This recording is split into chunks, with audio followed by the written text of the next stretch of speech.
The word of the Lord, according to the Gospel of John, the 19th chapter.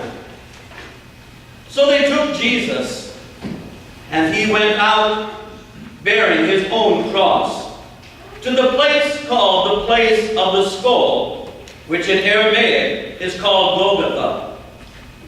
There they crucified him, and with him two others, one on either side, and Jesus between them.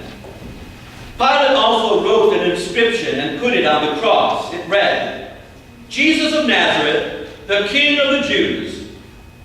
Many of the Jews read this inscription, for the place where Jesus was crucified was near the city, and it was written in Aramaic, in Latin, and in Greek.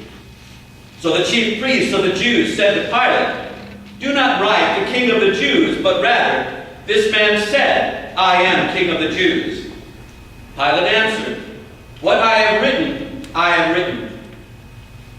When the soldiers had crucified Jesus, they took his garments and divided them into 4 parts, 1 part for each soldier. Also his tunic. But the tunic was seamless, woven in one place from top to bottom. So they said to one another, "Let's not tear it, but cast lots to see whose it shall be."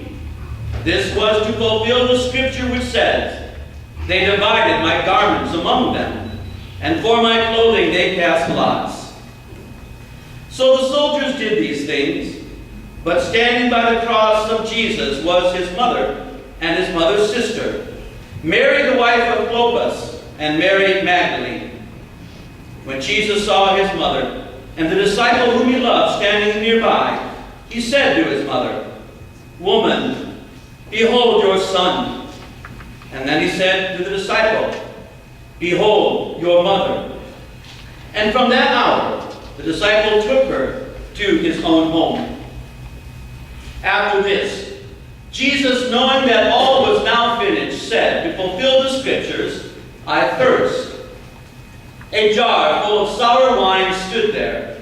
So they put a sponge full of the sour wine on a hyssop branch and held it to his mouth. When Jesus had received the sour wine, he said, "It is finished." And he bowed his head and gave up his spirit.